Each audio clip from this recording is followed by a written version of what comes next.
Houve, contudo, uma frase do Presidente da República, uma frase do seu primeiro discurso logo pela manhã, no desfile militar no Terreiro do Paço, que talvez merecesse outra atenção. Foi quando disse, e passo a citar, abril, sem o qual não teria havido novembro de 75, novembro, sem o qual não teria havido a Constituição de 76.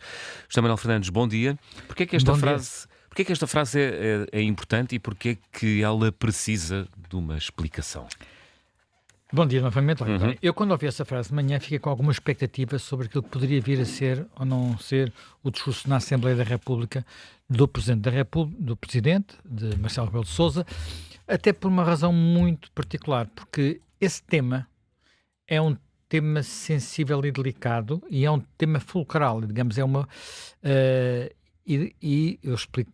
Marcelo foi constituinte, foi deputado constituinte, portanto sabe bem a história. Esse tema... Isto é, a história de saber se nós poderíamos ou não ter a Constituição que temos sem o 25 de novembro. Porque, como tu disseste bem, já havia Assembleia Constituinte. Sim. Portanto, e nessa Assembleia Constituinte já havia uma maioria democrática, já havia o Partido Socialista, o PSD, tinham tido muito mais votos, muito mais deputados do que o PCP. E o MDP na altura. Portanto, havia, em princípio, condições para escrever uma Constituição como aquela que nós haveríamos aprovar em abril de 76, portanto, passados meia dúzia de meses. Mas não era assim. Não era assim, e eu creio que é importante as pessoas terem noção de que até que ponto, apesar de nós termos tido uma eleição indiscutivelmente democrática em 25 de abril de 1975, para eleger a Assembleia Constituinte, essa Assembleia Constituinte estava condicionada muito fortemente pelos militares. A seguir ao 11 de março, há uma radical alteração da correlação de forças nas Forças Armadas, no chamado MFA, e a partir dessa altura, enfim, há a famosa Assembleia Selvagem, há muitas coisas, o MFA entende. Há ali dúvidas, há uma discussão sobre se deve haver ou não deve haver eleições, há todo esse tema, mas ganham, apesar de tudo, os que entendem que deve haver eleições, mas este mas aqui é muito importante, com condições. E essas condições os partidos, e houve alguns que foram proibidos, não puderam concorrer, mas os partidos que podiam concorrer comprometerem-se com o MFA em determinados parâmetros. E não estamos a comprometerem-se na salvaguarda da democracia. Não. Estamos a comprometerem-se em garantir que o MFA ia, de alguma forma, continuar a mandar. Por isso é assinado um pacto, chamado Pacto MFA-Partidos, que os partidos, na prática, assinam com a pistola encostada à cabeça. Há testemunhos do PEP, sobretudo de Freitas do Amaral, que conta isso bastante bem, que a Freitas do Amaral assina um pacto com o qual está radicalmente em desacordo, mas que era, e do próprio Mário Soares, também a mesma coisa, que era a forma de garantir que havia eleições. PS, PSD, CDS, MDP e PCP. Era a forma de garantir que havia eleições, que não iam ser torpedeadas, que não iam ser canceladas. E esse pacto não se limita a dizer que, sim senhor, vai haver eleições, os partidos têm que respeitar as normas democráticas.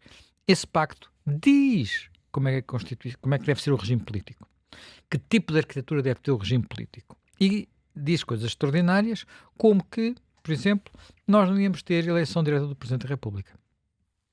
Íamos ter um colégio eleitoral, como existia de resto no Estado Novo, isto é, na fase final do Estado Novo, a seguir à eleição do Humberto Delgado, e esse colégio eleitoral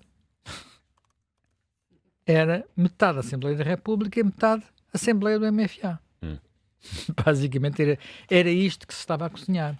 Portanto, na prática... Portanto, teríamos um Presidente da República indiretamente eleito pelos representantes do povo e pelos representantes dos militares. Enfim, sendo que o MFA era uma atrapalhada absoluta nesta altura. Os militares eram uma atrapalhada absoluta, ou caos absoluto, cada Assembleia era uma incógnita completa. E isto manteve-se até ao 25 de novembro, a altura em que a correlação de forças se altera muito radicalmente, mas não tão radicalmente como às vezes se pensa. E eu esse aspecto acho que é importante. E nós vamos ter um segundo pacto, assinado já no início de 1976 e que permite, entre outras coisas, acabar de escrever a Constituição na parte da arquitetura do sistema político, mas que mesmo assim mantém alguns condicionamentos que sabemos que só foram ultrapassados em 1982, com a primeira revisão constitucional e com o desaparecimento do Conselho da Revolução.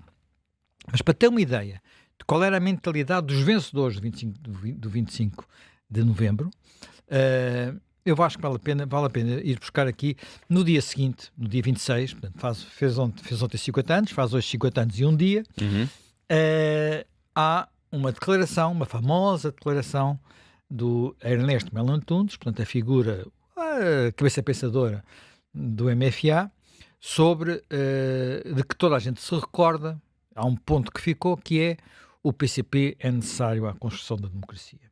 Mas essa declaração, que é longa, é uma declaração que hoje em dia era impensável imaginar. Portanto, basicamente temos um repórter da RTP que pede uma declaração, estende o microfone e ele fala 16 minutos seguidos. E quando acaba de falar 16 minutos seguidos, o repórter agradece e vai-se embora. Não há perguntas, não há nada.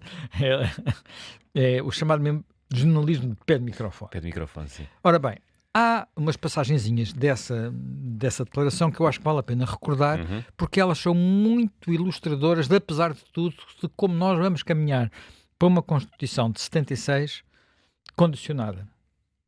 Tu tens aí, eu acho que valia a pena elas. Vamos ao primeiro som. O controle da situação militar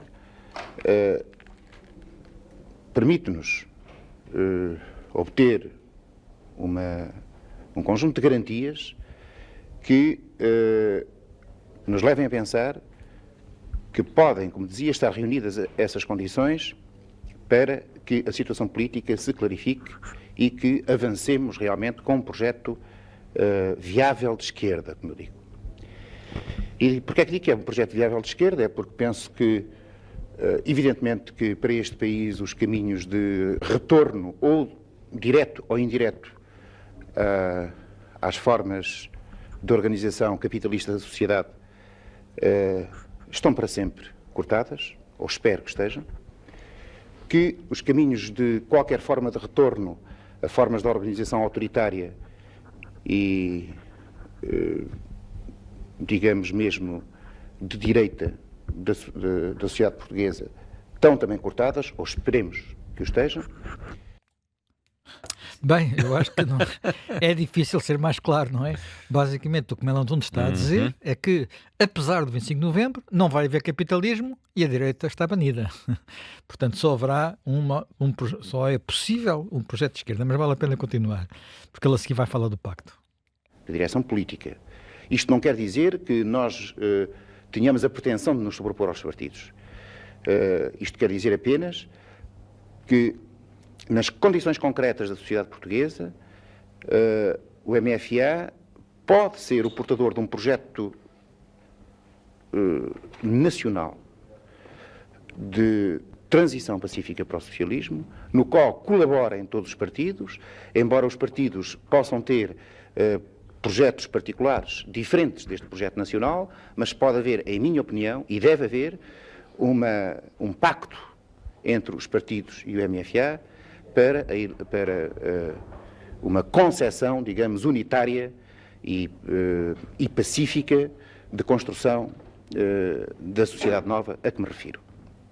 Portanto, penso que durante um certo período de tempo, e esse período de tempo, de resto, noutras condições, tinha sido anteriormente definido através de um protocolo de acordo, de um pacto entre os partidos e o MFA. Portanto, ele está a dizer que é necessário fazer um pacto. Portanto, esse pacto, de facto, vem a ser feito. Mas ele a seguir concretiza um bocadinho melhor qual é o quadro desse pacto.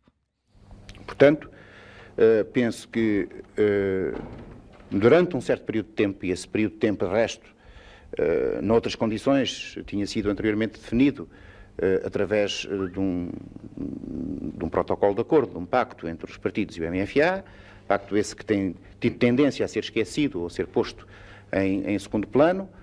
Eu, na minha maneira de ver, uma vez que nós nos consideramos capazes de levar por diante e de sermos os garantes de uma real alternativa de esquerda, esse mesmo pacto deve vir agora ao primeiro plano das preocupações políticas. Pronto, eu acho que isto é importante recordar isto. Para quem chegou agora, estamos a ouvir Mel Antunes. Estamos a ouvir Mel Antunes. Um depoimento recolhido no dia 26 de novembro de 1975. Portanto, numa altura em que ele está a recuperar, de alguma forma, o primeiro pacto MFA-partidos e a abrir, enfim, não está a abrir, mas vai-se abrir a seguir uma nova negociação em que os partidos vão procurar alterar esse pacto, porque esse pacto, como eu referi antes, entre outras coisas, mantinha com a Assembleia do MFA, não apenas o Conselho da Revolução, mas a Assembleia do MFA, e dava à Assembleia do MFA uma espécie de paridade, pelo menos no que respeita à eleição do Presidente da República, com a Assembleia da República, os representantes dos portugueses. Essa negociação não vai ser fácil, é uma negociação em que claramente o Conselho da Revolução e pelo menos parte dele e Mel Antunes em particular vão resistir a muitas mudanças, alterações, mas que vai permitir uma arquitetura do regime diferente, em que se mantém o Conselho da Revolução, mas onde se abre a possibilidade de haver um período de transição e não há especificação sobre o que é que deve ser o que vem a seguir ao período de transição. No entanto, repara-se, há uma espécie de compromisso de que a Constituição tem que consagrar o caminho para o socialismo. Pronto. Os partidos assinam, porque de facto era a forma de poder terminar o processo constitucional. E aqui acontecem várias coisas que muito rapidamente eu vou só recordar porque são importantes. Primeiro, no momento da votação da assinatura do segundo pacto, há um partido que não assina, porque não está de acordo, quer continuar com o primeiro. Esse partido é o partido satélite do PCP chamado MDP-CDE. Portanto, o MDP-CDE não assina ou abstém-se da assinatura do segundo pacto. No momento... Em fevereiro de 1976. Fevereiro de 76. No momento, abril, portanto, passado pouco tempo antes da eleição para a Assembleia, digamos, as primeiras eleições para a Assembleia da República, há a aprovação final da Constituição, digamos, é o culminar de todo este processo, e há um partido que se abstém. Ou não, um partido, já não sei se abstém, se vota contra, que é o CDS. O CDS vota contra, não é? Vota contra. Pronto. O que quer dizer que nós entramos em democracia com um partido a claramente dizer que não está de acordo com aquela arquitetura constitucional, o que não quer dizer que esse partido tenha sido banido da democracia e que esse partido não tenha vindo a desempenhar na história democrática e o seu líder, Freitas do Amaral, um papel muito importante. Passado apenas 2 anos, esse partido estava no governo com o Partido Socialista. Passado apenas 3 anos e qualquer coisa, formava um governo maioritário com Francisco Sá Carneiro e o PPD-PSD. Portanto, um partido que nós hoje consideramos institucional. Porquê é que eu estou a sublinhar este aspecto? Porque haver partidos que não concordam com a Constituição não quer dizer que esses partidos sejam obrigatoriamente banidos. Porque as pessoas têm direito a concordar ou não concordar.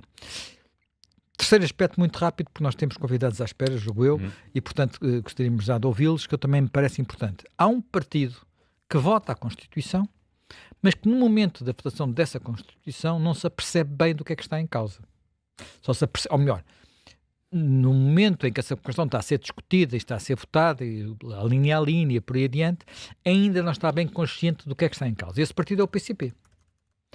Desse ponto de vista, é muito curioso e importante ler um livro, ou pelo menos conhecer um livro, que é um livro escrito pelo Carlos Brito, que na altura era, digamos, o líder parlamentar do PCP.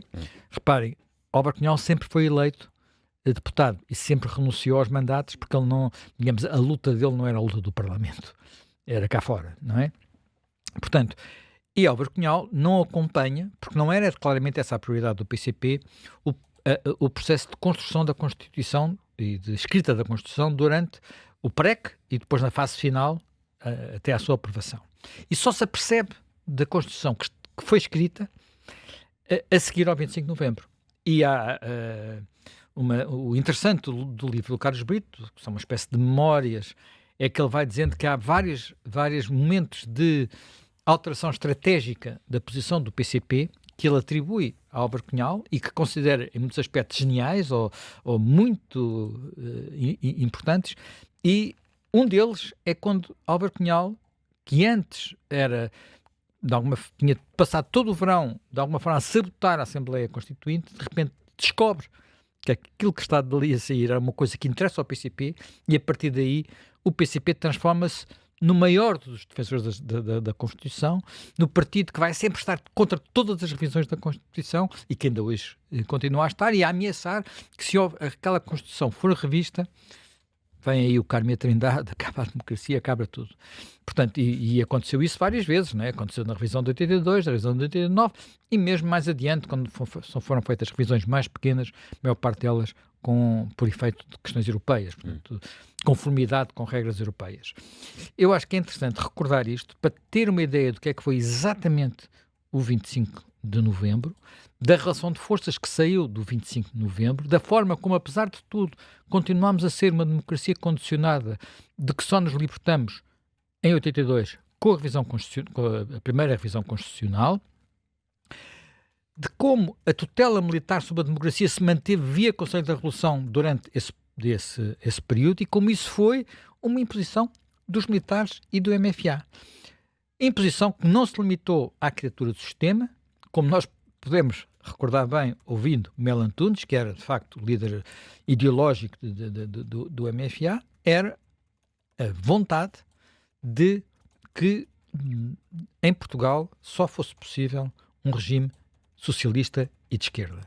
Eu acho que isto é importante, porque nós percorremos um longo caminho. Felizmente foi havendo alternância democrática, portanto as coisas não ficaram bloqueadas pela Constituição original, e isso aconteceu logo em 1979, portanto pouco tempo depois, com a primeira Aliança Democrática, portanto em que houve logo um governo de direita. Portanto, foi logo possível fazer isso nessa altura, e depois temos tido alternância normalmente. Portanto, as coisas acabaram por correr bem, mas não estava garantido que iam correr bem no dia 26 de novembro de 1975.